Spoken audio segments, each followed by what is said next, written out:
Sketching हो या painting, AI आज के दिन हर तरह की आर्ट बना सकता है। सिर्फ कुछ चंद सेकंड के अंदर एआई मोहम्मद रफी की आवाज में गाने बना सकता है, फिल्मों के स्क्रीन प्लेस लिख सकता है, फिल्मों के डायलॉग्स लिख सकता है। ऐसे में सवाल उठता है, क्या एआई आर्टिस्ट का दी एंड है? क्या इंसानों की क्रिएटिविटी के लिए अब कोई जगह बची भी है? बॉलीवुड के कॉपी कैट आर्टिस्ट जिन्होंने फिल्मों को, गानों को सिर्फ कॉपी पेस्ट किया है, अब वो एआई के इंफीरियर वर्जन बनते रहेंगे। लेकिन अब लाखों करोड़ों इंडिपेंडेंट आर्टिस्ट क्या करेंगे यहाँ? नमस्कार दोस्तों, आज से कई दशकों पहले ओशो ने फिलोसोफर जिंतू कृष्णमूर्ति को 20वीं सदी का सबसे इंटेलिजेंट आदमी बताया। My most favorite philosopher is Jiddu Krishnamurti. I always read. ऐसी शार्पनेस और इंटेलिजेंस शायद आने वाली सदियों में फिर कभी नहीं मिलेगी। अगर आपने जिंतू कृष्णमूर्ति का नाम पहले कभी नहीं सुना है, तो ओशो का ये बयान सुनकर आप इमेजिन कर सकते हो कि ये ऐसे फिलोसोफर होंगे जिनकी सोच बिल्कुल ही अलग होगी, जिनके विचार बड़े स्ट्राइकिंगली ओरिजिनल रहे होंगे। लेकिन आपकी ये कल्पना पूरी तरीके से क्रैश कर जाएगी जब आप जिंतू कृष्णमूर्ति को बार-बार माइंड की कंडीशनिंग की बात करते हुए सुनोगे। Our brains are conditioned. Whatever is conditioned is conditioned. कि कैसे हमारा माइंड बचपन से ही कंडीशन है, हमारे विचार खुद हमारे नहीं। You live in a particular culture, that culture shapes your mind through education, through economic conditioning, through various influences of propaganda, through the religious authorities and so on. Your whole mind is conditioned. और इसीलिए Krishnamurthy liberation के लिए जरिया बताते हैं, खुद की non judgemental observation. इसी सोच से एक बड़ा जरूरी सवाल उठता है कि क्या एक्चुअली कोई भी टोटली ओरिजिनल आइडियाज हो सकते हैं? Famous American writer mark Twain ने बड़े साफ शब्दों में कहा था कि कोई भी आइडिया नया नहीं होता। There is no such thing as a new idea. उनकी राय में ज्यादातर इनोवेशंस जो लोग करते हैं, जो नई चीजें लोग सोचते हैं, वो हमेशा पुराने आइडियाज, एग्जिस्टिंग आइडियाज की परम्यूटेशन और कॉम्बिनेशन से बने होते हैं। उन्होंने इस पूरे क्रिएटिव प्रोसेस की तुलना एक मेंटल कलाइडोस्कोप से। कलाइडोस्कोप जानते हो ना, एक इस तरीके का डिवाइस जिसके अंदर रंग बिरंगे कलर्स दिखते हैं शीशों की वजह से। उन्होंने कहा क्रिएटिव प्रोसेस एक मेंटल कलाइडोस्कोप है, जहाँ पुराने आइडियाज वही पुराने कलर्ड ग्लास के टुकड़े होते हैं, जिन्हें हम घुमाकर नए और क्यूरियस कॉम्बिनेशंस बनाते हैं। आज के दिन बहुत से लोग आर्टिफिशियल इंटेलिजेंस की टेक्नोलॉजी को डाउन प्ले करते हुए कहते हैं कि एआई ओरिजिनल नहीं सोच सकता। लेकिन जिंतू कृष्णमूर्ति और मार्क ट्वेन की बातें सुनकर सवाल ये उठता है कि क्या इंसान खुद ओरिजिनल सोच सकते हैं? आप में से जिन्हें एआई का कोई आइडिया नहीं है, उन्हें बताना चाहूंगा कि एआई की टेक्नोलॉजी बुनियादी तौर पर काम कैसे करती है। इसमें बहुत सारा डेटा फीड किया जाता है। AI. This is the latest video of Guru Rati. How many of you are already watching Guru Rati's videos? You should. We are not talking about politics. We are not talking about religion. With respect. We are talking only and only about your life, your career. If you rise, you know, if you rise, with you, there is a rise of your parents, of your brothers, of your sisters, of your family, of your friends, of your relatives, of your society, of the entire world. The rise of one man from Gautama to Buddha is the rise of entire humanity. The rise of one person, a normal barrister from Mohandas Karamchand to Gandhi, is the rise of the whole India and the non-violent movement against the most violent, atrocious British Empire. I am not here to teach you history. I am here to tell my daughters and my sons, with the passage of time, whatever is new, keep learning, keep yourself updated. सीखना बंद तो जीतना बंद. And you are young birds, ready to take your flight with delight to the height, to the supreme success. Yes, very good morning. अभी आपकी classes चली है, जिसके अंदर आपको 10th पास करने के बाद में आपको क्या बनना है, क्या आपको सब्जेक्ट लेना है। जैसे सब्जेक्ट आपने आपके हिसाब से आपने चॉइस भी की है कैसे चॉइस किए हैं कि भाई मेरा जो फ्रेंड है वो कॉमर्स में जा रहा है, तो मैं भी उसके पीछे, हमारे 4 फ्रेंड का ग्रुप बन जाएगा तो हम कॉमर्स ले लेते हैं, या फिर साइंस ले रहे हैं तो साइंस में चले जाएंगे। लेकिन आपका जो लक्ष्य है, आपको क्या बनना है, आपके माता पिता का क्या सपना है, वो सपना जो पूरा करना है, माता पिता का सपना पूरा करना है ना, तो वो जो कहते हैं और आपका डिसीजन और अपने फादर का डिसीजन, उन दोनों में कॉम्बिनेशन करके कि भाई मुझे वास्तव में क्या बनना है, वो सब्जेक्ट का चेंज करना है। किसी के दबाव में, किसी के प्रेशर में आकर के कि भाई मेरा फ्रेंड 4 का ग्रुप है, मेरा 5 का ग्रुप है, हम साथ में आएंगे, साथ में पढ़ेंगे, वो आप क्योंकि आपकी कैपेसिटी, क्योंकि साइंस जैसे आपने ले ली, तो वो साइंस ले ली आपने, तो आपका जो फ्रेंड है वो इंटेलिजेंट है, वो 70% है, लेकिन आप 60% है, तो आप उसको कवर कैसे कर पाओगे? ठीक है ना। तो आपने 3 इडियट्स जो आपने देखी, मूवी देखी होगी, उसमें कहा है कि जो आपको बनना है वही करना है।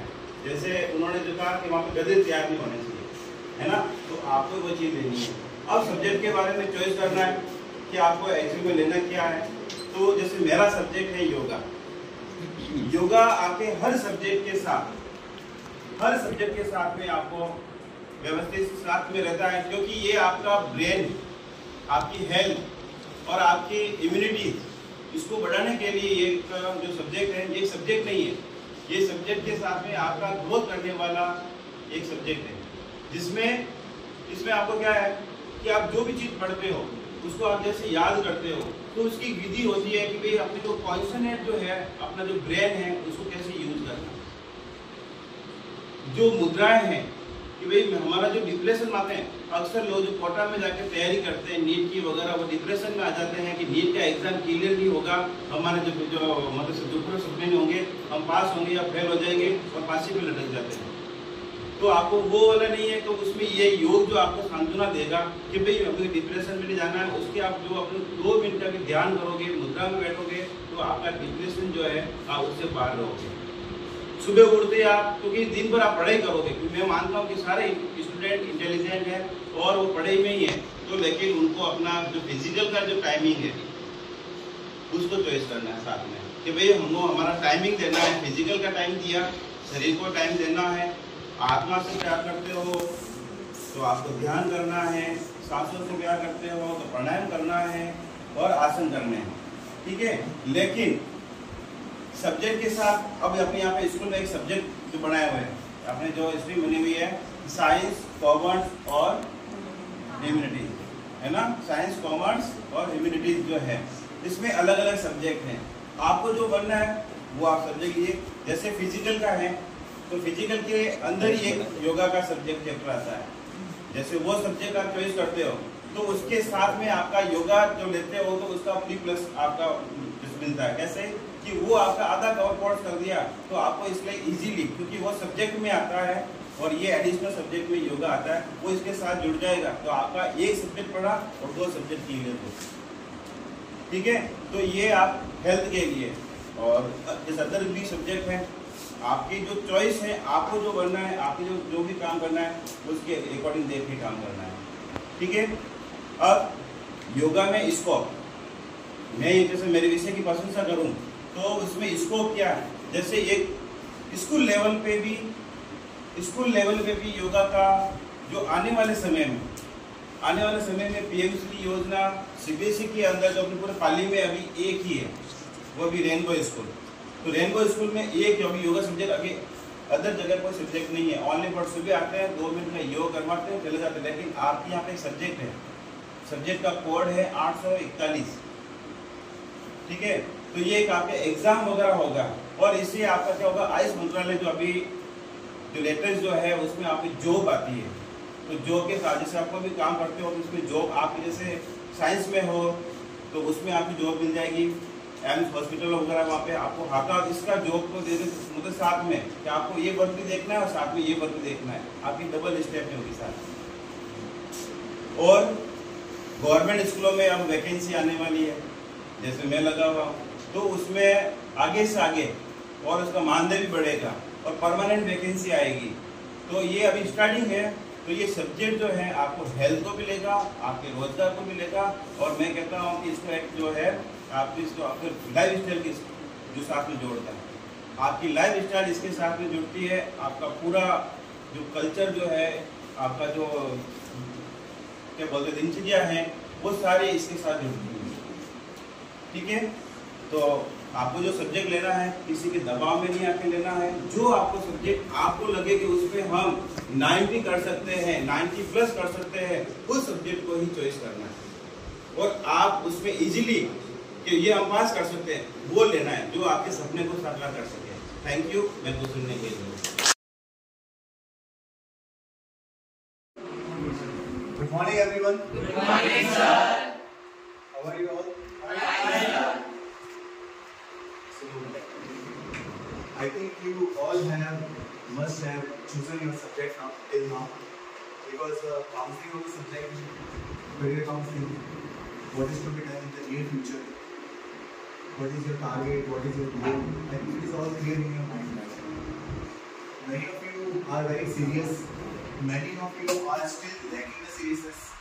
So I just want to tell you something, that this is the high time, and you must decide. If you are not yet decided, you must decide what is your goal, and your goal should not be dependent on others. You should make your own goals. I want to do something. I should decide what I want to become. Not others' influence must be there. Because it is your individual life, it is your personal life, and your personal life matters to you only. At the end of the day, your life will be changed, not others. So it is very important that before entering into your class 11 different streams, make sure that you are comfortable with your own subject. You are taking science, you must have the confidence that yeah, I can do that. It is not difficult for me. You have the guidance, but you need the hard work, you need the determination, and then you just have to keep going. When you do this, nothing can stop it. Nobody can stop it. Very simple phenomena. If the target is set in your mind, you just have to do the hard work and keep going. One day you will ultimately reach there at your place, destination. So it is very important in the ups and the downs, in the lights, one must make sure that we should never stop. Even the earth teaches us, we should never stop. It works very silently. The earth, a growing tree, they work very silently, but they keep on working without showing that they are working. Make sure, be very silent, be very calm, be very cool, and keep on working very hard. One day you will reach to your ultimate goal. But with that, you choose science, you choose commerce, or you choose arts or humanities, doesn't matter. You have to be very skilled about your spoken English. Because no matter what you become in your future, without a good speaker, you cannot survive. You can get the degree, you can get the chance, you can get the opportunity, you can get the job, you can do something great in your life, but how long will you go there depends upon your speaking skills. How do you speak? How much knowledge do you have? Your communication skills. How do you interact with the people? At a certain age in your life, right now, you are in your 17 or 18 of the age. When you become around 20 years, 21 years, 22 years, at that time you will feel my words. Sir told on that day, I must be very good at my skills. Whether it is writing something, speaking something, people see you, they must feel proud. And that is possible. But for that you require practice. Practice makes a man perfect. Rather, I would say practice makes everyone perfect. It's not about man or woman. Everyone perfect. When you see an ant climbing on the wall, it falls down many times, but it never stops. It keep on going, and one day ultimately it reaches its destination. What do you learn from this ant story? We must never stop. When you grow up, grow mentally also. When you grow up, grow your skills also. That would be making you a very good person, a very skilled person, and ultimately you will have the satisfaction of your life. Without having skills, you cannot survive in the competitive world. Whether it is your domestic work, family work, personal, private or professional, you cannot survive if you are not skilled. You must have seen yourself that there are, I think many of you have been studying in the Rainbow School for the last more than 10 years. Agree? How many of you are there who are studying in the school for more than 10 years? Now tell me one thing. How many teachers you saw changing? New arrival, leaving. Some teachers come here and stay for a while. You say 2 years, 3 years, 4 years, 5 years, 6 years. Some like me, 12 plus years. Some like Dilip sir, going on, trying to compete me. But one day you will do also. But you must have seen that there are some people who come and stay for only 2 months, 3 months, 4 months. What is the problem with them? Realize, understand. They are not able to adjust themselves. They are not able to deliver. And if you are not able to deliver, if you do not have the confidence, if you do not have the talent, nobody will keep you. In the competitive world, you require knowledge. With the knowledge, you require confidence. When you have these two things, what boosts your personality is your skill. Our Yogendra sir says many a times, you can get good degree, you can get good marks, but if you do not have a skill, you cannot survive. What do you know about Ronaldo? You must have heard his name, Ronaldo. Cristiano Ronaldo. Earlier he used to play for Manchester United. He was not that much qualified. But he worked upon one thing. Game. Football. Day and night he practiced. He had no degree. He had no background. He had one goal. Football. And he worked day and night. Practiced day and night. He says one thing. That whatever I am because of my work. Work, hard work, determination, and the attitude of never giving up takes you to the #1 spot. Here, so many of you are there. Somewhere you will. Hello everyone, myself is Dilip. Humanities classes जो है हम ले रहे हैं। वैसे आप सभी level 5 सबसे पहले मार्क लेना होगी। आपने अपने हिसाब से फिक्स किया होगा जिसके बारे में आप बहुत ही सीरियसली सोच रहे होंगे, क्योंकि आफ्टर 10 आपके पास ऑप्शंस होते हैं कि आपको अपनी लाइफ में क्या अचीव करना है, या अपने पेरेंट्स के लिए, अपने रिलेटिव्स के लिए, या अपने खुद के लिए कैसे एक टारगेट सेट करना है, कैसे हम एक माइलस्टोन्स की तरफ उनको रिवीजन कर सकें। तो ये हमेशा एक प्रॉब्लम रहती है कि 10 के बाद में हम कौन से सब्जेक्ट को सेलेक्ट करें, कौन से फील्ड में जाएं, क्योंकि जब आपके पास ये ऑप्शन की अपॉर्चुनिटीज मिलती है तो आपके पास बहुत सारी ऑप्शंस रहते हैं कि हमें कौन से सेक्टर में जाना चाहिए, या हमारे से आगे जो सीनियर्स हमें रहे उन्होंने अपने जिस सेक्टर के अंदर जो उन्होंने जो गोल अचीव किए वो भी हमारे लिए इंस्पायर सोर्स होता है।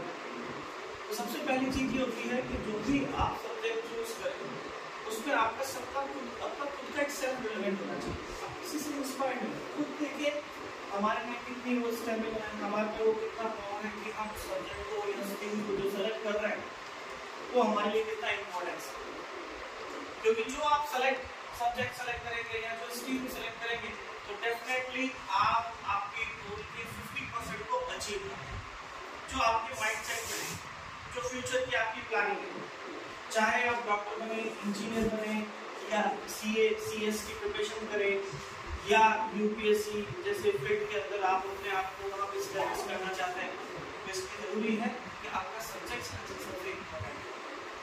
मैक्सिमम स्टूडेंट्स अपने सब्जेक्ट सिलेक्शन में सबसे बड़ी जो कॉमन मिस्टेक ये करते हैं कि मेरी फ्रेंड या मेरे जो भी आसपास के स्टूडेंट जो उन्होंने उसके साथ स्टडी की है उसने क्या चूज किया। देखिए सबका अपना इंडिविजुअल गोल होता है बेटा, और वो भी आपके लिए जरूरी है कि आप अपने फील्ड को कैसे सेलेक्ट करते हैं। जैसे कि साइंस है, कॉमर्स है या ह्यूमैनिटीज है, अपना सबका अलग अलग एक स्किल मैटर है, ठीक है, सबके अपने अपने अलग अलग बात है।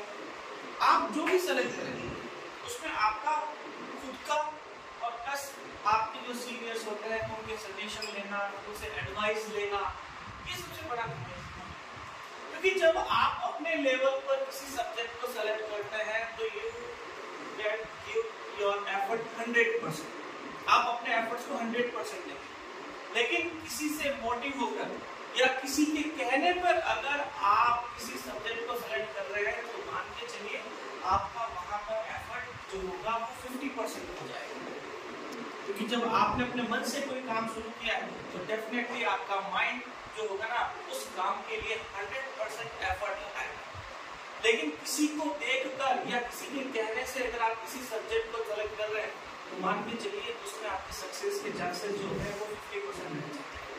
हाँ, ये हो सकता है कि शुरुआत में आपने किसी ने आपको सजेस्ट किया या किसी ने आपको थोड़ा सा मोटिव किया और आपने अपने पसंद से अलग का कोई सब्जेक्ट चूज कर लिया और अगर आपने उसमें अच्छा एफर्ट किया तो डेफिनेटली आप उसमें अचीव कर सकते हैं। बट मेरा ये बिलीव होता है कि आप अपने लेवल पर जो भी सब्जेक्ट चूज करें वो अपने लेवल पर करें, क्योंकि आपको पता है कि हम कितने कैपेबल हैं। क्योंकि आपसे बेटर आपको कोई नहीं जानता। आप बुक लेके अगर खड़े भी हो जाए, बैठ भी जाए, जो बुक रीड कर रहा है उसे ही पता है कि क्या मैं वास्तव में पढ़ रहा हूँ या नहीं पढ़ रहा हूँ। दिखावे के लिए नहीं करना है। तो उसी तरह से आपका सब्जेक्ट सिलेक्शन भी उसी तरह से होना चाहिए। जैसे साइंस है, कॉमर्स है, ह्यूमैनिटीज है। बिकॉज मैं ह्यूमैनिटीज के सेक्टर से बिलोंग करता हूँ, मैं हिस्ट्री और ज्योग्राफी जो है यहाँ क्लासेस लेता हूँ। तो अगर मैं अपने सेक्शन की बात करूँ या मैं अपने स्ट्रीम्स की बात करूँ तो ये सब्जेक्ट जो है वो अपने आप में बहुत एक स्किलफुल है, जिसमें आप अपने पोटेंशियल को, आपकी एनर्जी को एक पॉजिटिव वे में उसको क्या कर सकते हैं, यूज कर सकते हैं, तो या उसको और ज्यादा उसको फिनिश कर सकते हैं। क्योंकि आपको इस सब्जेक्ट में, इस स्ट्रीम के अंदर जो है डिफरेंट सब्जेक्ट्स आपको देखने को मिलते हैं, ठीक है। और सबसे बड़ी आर्ट्स की या ह्यूमैनिटीज की जो मेन पॉइंट्स होती है कि उसकी फ्लेक्सिबिलिटी। आप साइंस या कॉमर्स में आएंगे तो आपको पर्टिकुलर जो फिक्स जो सब्जेक्ट्स होते हैं आपको उसी को ही सेलेक्ट करना होता है। लेकिन ह्यूमैनिटीज एक ऐसा ऑप्शन होता है जहाँ पे मोर देन 200 सब्जेक्ट्स, ठीक है। स्कूल वाइज हम कुछ पर्टिकुलर सब्जेक्ट्स को सेलेक्ट करते हैं, टॉपिक्स को सेलेक्ट करते हैं, तो आपको फ्लेक्सिबल है कि आप हिस्ट्री के साथ में अगर पॉलिटिकल लेना चाहते हैं या पॉलिटिकल के साथ में सोशियोलॉजी लेना चाहते हैं या इंग्लिश के साथ में फिजिकल एजुकेशन लेना चाहते हैं या योगा है या आपका पेंटिंग है, तो ये फ्लेक्सिबिलिटी जो होती है ना वो बच्चों को एक पर्सनली, मेंटली उसको क्या करती है, मोटिव करती है। यानी उसके पास ये अपॉर्चुनिटीज होती है कि वो जो सब्जेक्ट सेलेक्ट कर रहा है उसमें वो कितना मोर स्किलफुल हो सके। जरूरी नहीं है कि जो एक फिक्स, जैसे साइंस के अंदर होता है या तो आप फिजिक्स, केमिस्ट्री, बायोलॉजी ले सकते हैं या फिजिक्स, केमिस्ट्री, मैथ्स ले सकते हैं, लेकिन उसके कंपैरेटिवली यहाँ पर आपको सब्जेक्ट की ऑप्शंस काफी ज्यादा। ह्यूमैनिटीज को क्यों सेलेक्ट किया जाए?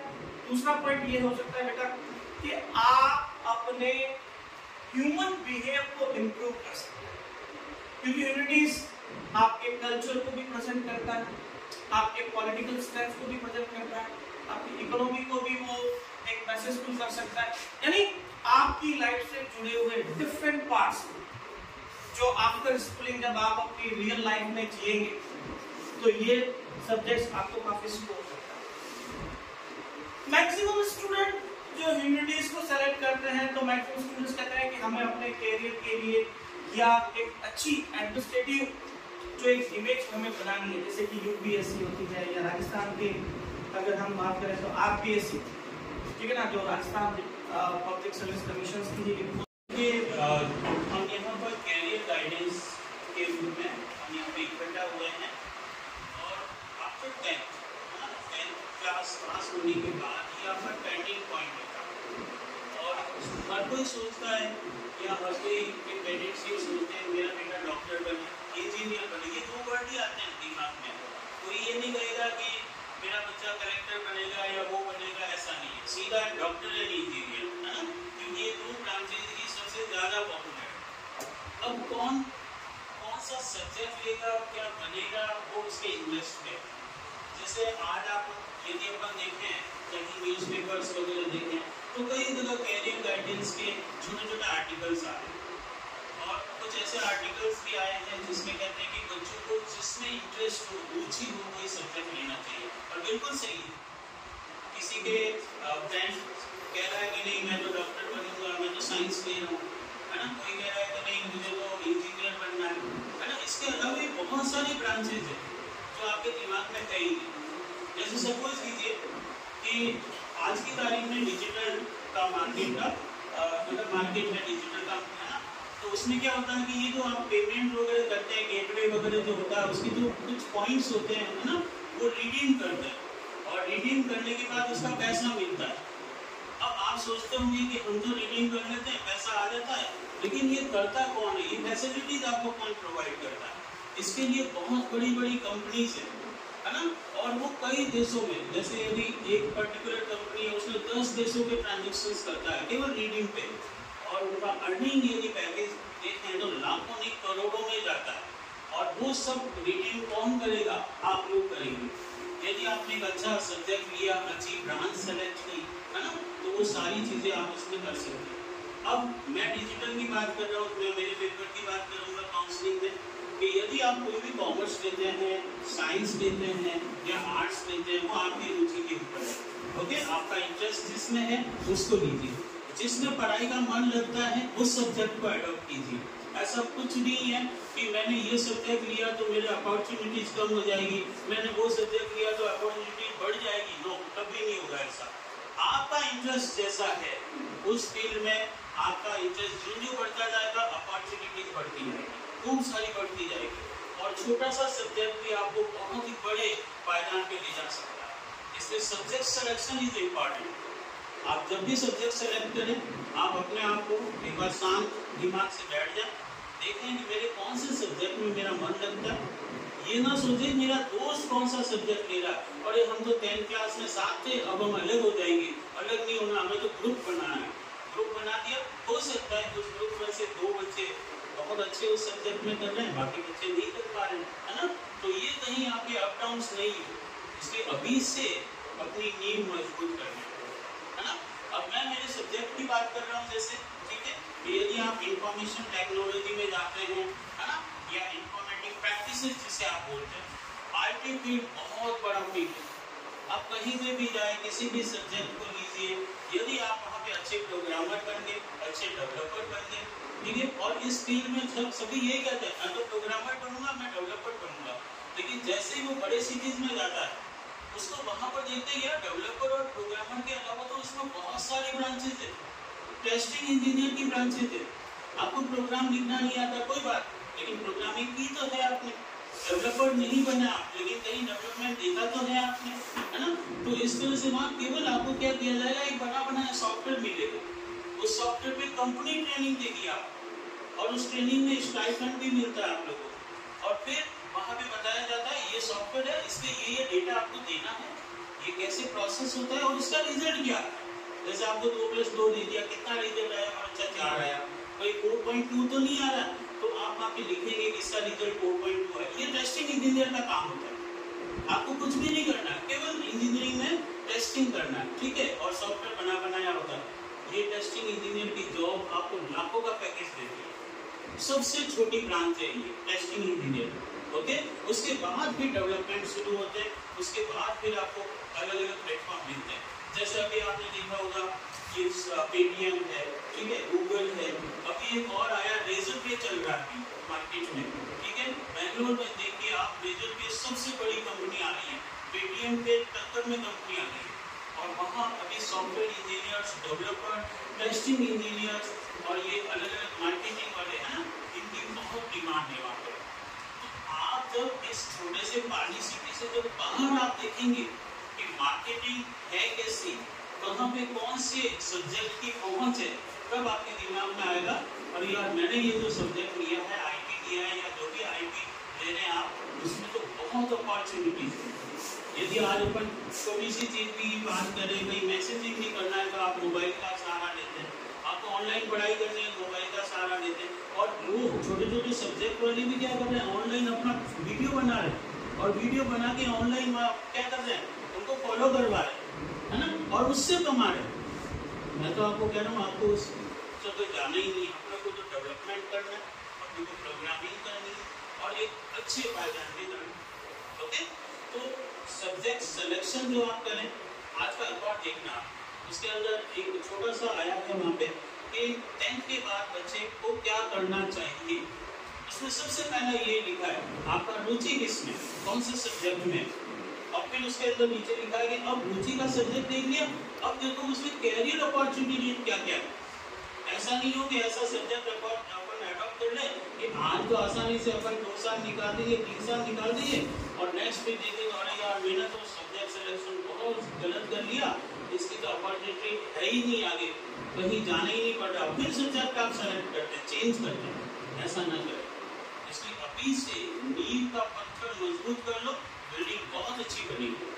और यदि नींव का पत्थर कमजोर हो गया बेटा, बिल्डिंग में कैसे ही बनाओ, एक भी हल्का सा नेगेटिव पॉइंट आ गया, आपका कैरियर धड़ाम से गिर जाएगा, और उस समय वापस कैरियर को इनबिल्ड कर। नमस्कार, रेमो पब्लिक स्कूल हिंदी पीजीटी मैं संदीप बैठता हूँ। आज जैसा कि आप सभी के सामने विषय चुनने के लिए जो काउंटिंग चल रही है, अधिकतर ये होता है कि 11th क्लास के अंदर ही बच्चों के मन में एक कन्फ्यूजन चलता है कि कौन सा सब्जेक्ट लें, कौन सा नहीं चाहिए, जैसे सारे टीचर्स बता जाए। मेरा मानना भी यही है, कान आप खोल दिए हैं भगवान ने, सुनो सबकी, सबसे पहली बात यही होनी चाहिए, सबकी राय जरूर। अभी ये हो रहा है, एक राय आपने सुनी, एकदम से फिक्स हो गया, बस दूसरी राय नहीं सुनी, वैसा नहीं होना चाहिए। सारे राय आप सुने, और अगर सीबीएसई ने कोई भी सब्जेक्ट बनाया है तो इसके पीछे कोई रीज़न तो है। तो सारे सब्जेक्ट, ऐसा कोई सब्जेक्ट नहीं है जो आपके कैरियर में हेल्प नहीं कर सके या उसमें आप अपना कैरियर नहीं कर सके। पहली बात तो ये, क्योंकि सीबीएसई ने अगर सब्जेक्ट को मान्यता दी है, इसका मतलब उसमें आपका कैरियर तो बन सकता है। सेकेंड चीज, बाकी सब्जेक्ट की बात करें, जैसे अलग अलग क्षेत्र में अलग अलग है, जैसे साइंस की बात करें बिल्कुल उसका फील्ड अलग है, कॉमर्स की बात करें उसका फील्ड अलग है, ह्यूमैनिटीज़ का अलग फील्ड है, लेकिन कुछ ऐसे कॉमन फील्ड भी होते हैं जो तीनों फील्ड जो है जाके वो आगे उस क्षेत्र में आगे बढ़ सकते हैं। ऐसा नहीं है कि वो सिर्फ साइंस का फील्ड पर ही होगा वही आगे बढ़ेगा, कॉमर्स के होते वही आगे बढ़ेंगे, और ह्यूमैनिटीज़ या आर्ट्स का जो स्टूडेंट होता है वो इसी में आगे बढ़ेगा। कैटेगरी नहीं होती है ऐसे कुछ फील्ड होते हैं। बात करता हूँ मैं अपने खुद के विषय की, हिंदी विषय 9th-10th तक आपने पढ़ाई है, वैसे राष्ट्रभाषा भी हिंदी, कम्युनिकेशन लैंग्वेज है, लैंग्वेज पोर्शन किसी भी कोर्स कोई भी आप सब्जेक्ट लेते हैं, लैंग्वेज पोर्शन आपको हर समय सपोर्ट करता है। आप चाहे हिंदी, इंग्लिश के अलावा अगर फॉरेन लैंग्वेज भी आप सीखते हैं तो बिल्कुल आपको उसका बेनिफिट मिलता ही मिलता है। सबसे पहली बात है, आप कोई भी सब्जेक्ट लेते हैं, सबसे पहले कम्युनिकेशन करना पड़ता है, आपको बोलना पड़ेगा, सुनना पड़ेगा लैंग्वेज को। तो वही बात है ना, राष्ट्रभाषा हिंदी, इंग्लिश है बिल्कुल, कम्युनिकेशन और फॉरेन लैंग्वेज है तो आपको वो तो सीखनी है, वो तो आती ही है, क्योंकि सीबीएसई स्कूल है आपको बेसिक आपका इंग्लिश है। लेकिन हिंदी भाषा अपने देश में ऑफिशियल लैंग्वेज भी है, नेशनल लैंग्वेज भी है, और इस क्षेत्र में आगे बढ़ने के अवसर क्या है, अब आते हैं उस पर। इसमें एक सबसे पहला फील्ड आता है, जैसे अभी कॉम्पिटिशन की बात हो रही थी, जैसे तो कॉम्पिटिशन में बिल्कुल सारे कॉम्पिटिशन ऐसे जिसमें हिंदी का पोर्शन ऐसे नहीं होता कि वो हट जाए। यूपीएससी एक पर्सन एक अलग से पेपर होता ही नहीं, ऐसा ही कॉम्पिटिशन पूरा एक हिंदी का अलग पेपर होता है। एलडीसी अगर जो भी कॉम्पिटिशन के आप पेपर देखेंगे उसमें हिंदी का पोर्शन है। सेकेंड चीज, कॉम्पिटिशन की बात हो गई, आरपीएससी में भी है, जैसे आरएस के आरटीएस के जो भी एग्जाम होते हैं उसमें भी बिल्कुल बहुत हिंदी पोर्शन का आपका सपोर्ट रहता है।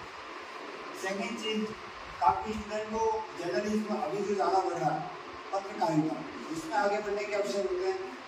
अगर आप उस फील्ड में भी आगे बढ़ना चाहते हैं, किसी को कम्युनिकेशन स्किल्स बहुत बढ़िया होती है, बोलने का स्टाइल, जगह कैसे क्या बोलना है ना, न्यूज़ रिपोर्टर अगर आप सुनते हैं, टीवी सुनते भी हैं, हमारे संवाददाता वहाँ से आपको रिपोर्ट सुना रहे हैं, तो बिल्कुल ये फील्ड भी आपको हिंदी, इंग्लिश, ये जो भाषाएँ हैं, भाषाओं का सपोर्ट इससे फील्ड में आपको मिलेगा। सेकेंड चीज़ है, इसके साथ में अगर जैसे कम्युनिकेशन वाली जो जर्नलिज्म वाली जो चीज़ आई है, इसके साथ में जैसे बताया था आपको, अपने कल्चर से जोड़ना। भाषा जब तक आपको नहीं आएगी कौन से शब्द को क्या कहते हैं, भारत में रहे हैं, हिंदी को उस शब्द का ही अर्थ नहीं पता, तो हमें कल्चर से भी, कला संस्कृति से भी जोड़ने का काम होती है हिंदी भाषा। तो ये चीज़ हो गया। इसकी बात करें अगर रिजल्ट की बात करते हैं, जैसे तो अब तक का जैसे रिकॉर्ड सर ने बताया यूनिटीज़ के अंदर हिंदी सब्जेक्ट, और इस बार से जैसे सुनने को मिला है क्योंकि हर बार अलग अलग स्ट्रीम में नहीं ले पाते हैं स्टूडेंट, और बाद में कुछ दिन गुजरते हैं या फिर एक साल गुजरता है, फिर स्टूडेंट्स आते हैं सर क्या हम हिंदी ले सकते हैं, तो वो पॉसिबल थोड़ा मुश्किल से हो पाता है या हो भी नहीं पाता। आपके पास ये चीज़ें देखी हुई है ना। तो ये चीज़ है कि हिंदी विषय का अब तक का जो भी मेरिट में जो स्टूडेंट आए हैं उसमें बहुत ही अच्छा सपोर्ट रहा है, और क्योंकि ये सपोर्टिंग सब्जेक्ट भी बाकी सारे सब्जेक्ट हैं, बिल्कुल हिंदी में भी आप आगे बढ़ सकते हैं। तो एक हिंदी एक सपोर्ट सब्जेक्ट के रूप में आपके साथ में रहती है। जो भी डिस्ट्रिक्ट टॉपर भी आए हैं, आप उनके सब्जेक्ट चूज कैसे किए हैं, क्यों किए हैं, उनसे भी राय लें। ऐसा नहीं कि उनकी राय माने, लेकिन उनसे राय जरूर लें। एक बार ये भी पूछे कि किस वजह से उन्होंने ये सब्जेक्ट लिया। और सबसे लास्ट पॉइंट मेरा है, सबसे बड़ी बात होती है आप किसी भी फील्ड में आगे बढ़ते हैं, आपने सुना होगा काफी बार नौकरी ट्रेड से होता है तो व्यक्ति उसको लेटे से मिलने की आदत होती है ना। किसी भी फील्ड में आप आगे बढ़ जाते हैं, आपके पास क्या होता है, जैसे जैसे टेक्नोलॉजी में लोग आगे बढ़ रहे हैं ना, वैसे वैसे क्या हो रहा है, अपने आप को अकेला महसूस करते हैं। और अकेला महसूस करने की आदत में क्या होता है, या तो रीडिंग की या राइटिंग की आदत होती है। राइटिंग की आदत की बिल्कुल काफ़ी ऐसे हो जाते हैं जिस फील्ड में आगे बढ़े हुए उस फील्ड को छोड़ के राइटिंग वाला जो पोर्शन होता है ना उसमें आगे बढ़ जाता है और सक्सेसफुल हो गए। तो आपने बुकर प्राइज का सुना होगा, और में प्रिंसिपल सर ने पोस्ट भी डाली थी फेसबुक पे, उसमें बताया भी था अभी बुकर प्राइज मिला है ना।